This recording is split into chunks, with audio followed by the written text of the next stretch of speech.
Hello. Hello. Pahalgam से सूचना मिल रही है, करीब 26 लोगों को आतंकियों ने बंधक बना लिया है। शायद some of them have lost their life. तो क्या खबर ब्रेक कर दे सर? इस वक्त की बड़ी खबर पहलगाम आतंकी हमले से जुड़ी हुई है। जम्मू कश्मीर में फिर से हाई अलर्ट किया गया है। जम्मू कश्मीर से इस वक्त की बड़ी खबर सामने आ रही है।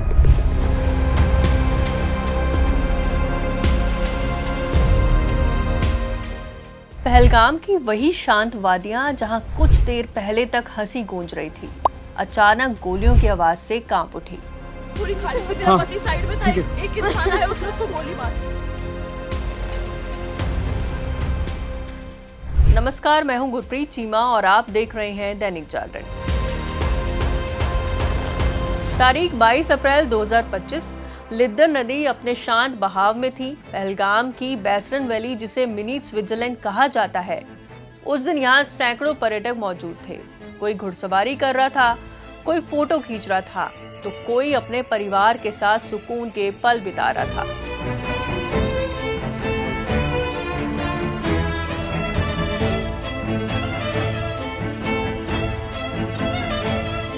लेकिन कुछ ही मिनटों में ये शांत जगह एक खौफनाक मंजर में बदल गई। सुबह 9 बजे बैसरन घाटी में भीड़ बढ़ने लगी। लोग घोड़े किराए पर ले रहे थे और ऊपर पहुंच रहे थे।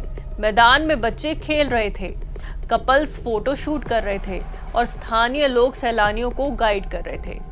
किसी को अंदाजा नहीं था कि आसपास के जंगलों में छिपे कुछ लोग इस भीड़ को निशाना बनाने की तैयारी कर रहे हैं। करीब 10:30 से 11 बजे के बीच पहली गोली की आवाज गूंजी। शुरुआत में किसी को समझ नहीं आया कि हुआ क्या है, लेकिन कुछ ही सेकंड में चीख और अफरा तफरी उस सन्नाटे को तोड़ चुकी थी। अचानक जंगल से 4 से 5 हथियारबंद आतंकी सामने आए। उनके हाथों में AK-47 और M4 जैसे आधुनिक हथियार थे। शुरुआत में लोगों को लगा कि शायद कोई मजाक है या फिर शूटिंग चल रही है। जब पता चला कि वहाँ आतंकी हमला हुआ है, मिलिटेंट्स ने वहाँ स्ट्राइक किया है, तो फिर आपका सोचने का एज ए रिपोर्टर चीज़ें बदल जाती हैं।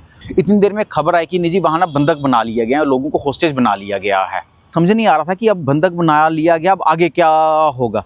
लेकिन कुछ ही देर में स्पष्ट हो गया, बंधक किसी को नहीं बनाया, मिलिटेंट ने स्ट्राइक किया है और लोगों को गोलियां चलाने के बाद वो चले गए हैं। हमले के कुछ आई विटनेस के बयान सामने आए। ये मंजर रूह कपा देने वाला था। एक पिता अपने बच्चे को सीने से चिपकाए हुए कांप रहा था। एक माँ अपने आंचल में अपनी बेटी को छुपाने की कोशिश कर रही थी। आतंकी एक एक करके लोगों के पास जा रहे थे। जब कोई अपना नाम बताता तो वो उसकी आंखों में देखते और फैसला करते कि उसे छोड़ना है या उसकी छाती में गोली उतारनी है। एक युवक की आवाज लड़खड़ाई। नाम सुनते ही आतंकी के चेहरे पर एक नफरत भरी मुस्कान आई और पलक झपकते ही ट्रिगर दब गया। गोलियों की तड़बड़ाहट और फिर उस युवक का बेजान शरीर बैसरन की घास पर गिर पड़ा। नाम पूछ पूछ कर मारना उनकी उस सोची समझी साजिश का हिस्सा था जो नफरत की आग को सुलगाना चाहती थी। कुछ ही मिनटों में 26 जिंदगियां खत्म हो गई। कई जिंदगियां हमेशा के लिए बदल गईं।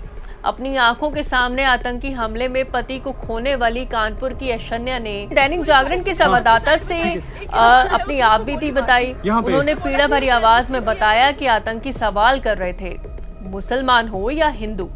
ऐश्वर्या ने आगे बताया कि 2 बार पूछने पर हम लोगों ने समझा कि वो आदमी मजाक कर रहा है, लेकिन कुछ ही सेकंड में उसने शुभम के सिर में गोली मार दी। वो खून से लथपथ गिर पड़े। वो चीखी। तभी चारों तरफ से गोलियों की तड़बड़ाहट सुनाई देने लगी, जिससे पहलगाम गूंज उठा। चीख पुकार के बीच चारों तरफ लाशें दिख रही थीं। वो शुभम को उठाने में लगी थीं, लेकिन बहन और मम्मी पापा उन्हें खींचते हुए गेट से बाहर ले गए। कुछ ही देर में सेना के जवान पहुंचे। पति का शव वहां पड़ा रहा और वो बिलखती रही। कल्पना कीजिए एक ऐसी जगह की जहां इंसान अपनी सारी चिंताएं छोड़कर प्रकृति की गोद में सुस्ताने आता है। आतंकियों को इसी सुकून से नफरत थी। उन्होंने पहलगाम को अपना बिसात का केंद्र इसलिए चुना क्योंकि पहलगाम कश्मीर का वो चेहरा था जिसे पूरी दुनिया जानती है। आतंकियों को गणित सीधा था, अगर गुलमर्ग या पहलगाम में पत्ता भी हिलता है तो उसकी गूंज 7 समंदर पार सुनाई देती है। वो अपनी मौजूदगी का शोर पूरी दुनिया में मचाना चाहते थे। पहलगाम के जरिए वो न केवल सैलानियों को बल्कि उन लाखों श्रद्धालुओं के भरोसे को भी निशाना बनाना चाहते थे जो यहाँ से गुजरते हैं। जो कुछ उस बैसरन घाटी में उस दिन हुआ वो अचानक नहीं था। दरअसल उस खौफनाक दोपहर की पटकथा कई दिन पहले लिखी जा चुकी थी। चुपचाप बिना किसी शोर के बिल्कुल अदृश्य तरीके से कहानी शुरू होती है 19 अप्रैल से। उस दिन कुछ लोग आम पर्यटकों की तरह बैसरन घाटी में दाखिल होते हैं। उनके कपड़े और उनका हाव भाव सब कुछ सामान्य था, लेकिन उनकी नजरें कुछ और तलाश रही थीं। ये तस्वीर नहीं ले रहे थे, वो जगह पढ़ रहे थे। कहाँ सबसे ज्यादा भीड़ होती है, किस रास्ते में लोग ऊपर जाते हैं और सबसे अहम, हमले के बाद बचकर कहां से निकला जा सकता है। 2 दिनों तक 19 और 20 अप्रैल यही चलता रहा। घाटी में पर्यटक घूमते रहे और घोड़े चलते रहे, बच्चे खेलते रहे और उन्हीं के बीच बिना किसी शक के आतंकियों की रेकी पूरी हो गई। सबसे दिलचस्प और खतरनाक बात ये रही कि इस दौरान उन्होंने अपने ओवरग्राउंड वर्कर्स तक को इस पूरी योजना नहीं बताई थी। यानी प्लान इतना गोपनीय था कि उनके अपने नेटवर्क के लोग भी पूरी तस्वीर से अनजान थे। फिर आता है 21 अप्रैल, हमले से ठीक एक दिन पहले। यहीं पहली बार पर्दा थोड़ा उठता है। आतंकियों ने अपने ओवरग्राउंड वर्कर्स से संपर्क किया, लेकिन फिर भी पूरी बात नहीं बताई। बस एक छोटी सी कमांड दी, कल दोपहर को बैसरन घाटी पहुंचना है। कोई सवाल नहीं, कोई विवरण नहीं, सिर्फ एक समय और एक जगह। लेकिन असली खेल तकनीक के ऊपर चल रहा था। जांच में सामने आया कि आतंकियों ने अल्ट्रा स्ट्रेट कम्युनिकेशन डिवाइस का इस्तेमाल किया। ये कोई आम फोन नहीं था और ना ही आम कॉल थी। इस डिवाइस के जरिए बिना किसी सिम कार्ड के भी बिना ट्रेस हुए ऑडियो वीडियो कॉल और मैसेजिंग की जा सकती थी। सुरक्षा एजेंसियों को ऐसे 2 संदिग्ध सिग्नल मिले जो इस बात का सबूत थे कि पूरी कार्रवाई के दौरान आतंकी लगातार संपर्क में थे, लेकिन लगभग अदृश्य तरीके से। यानी जमीन पर मौजूद आतंकी, आसपास के मौजूद ओवरग्राउंड वर्कर्स और दूर बैठे हैंडलर सब एक अदृश्य नेटवर्क से जुड़े हुए थे। हमले के बाद जांच शुरू होती है और मामला पहुंचता है राष्ट्रीय जांच एजेंसी यानी NIA के पास। NIA के महानिदेशक सदानंद दाते खुद पहलगाम पहुंचते हैं। बैसरन घाटी का दौरा होता है, गवाहों से बात होती है और हर छोटे बड़े सुराग को जोड़ा जाता है। और फिर एक अहम कड़ी सामने आती है। इस हमले की जिम्मेदारी लेता है द रेजिस्टेंस फ्रंट यानी कि TRF, जिसे पाकिस्तान में मौजूद आतंकी संगठन लश्कर-ए-तैयबा का प्रॉक्सी माना जाता है। लेकिन पहलगाम की गोलियों की गूंज ज्यादा दिन खाली नहीं रही। जवाब तैयार हो चुका था और वो जवाब आया एक ऑपरेशन के रूप में, जिसका नाम था ऑपरेशन सिंदूर। 7 मई 2025 की रात करीब 1:44 भारतीय सेना ने चुपचाप बिना शोर के सीमाओं के पार एक ऐसा वार किया जिसने पूरे इलाके का संतुलन बदल दिया।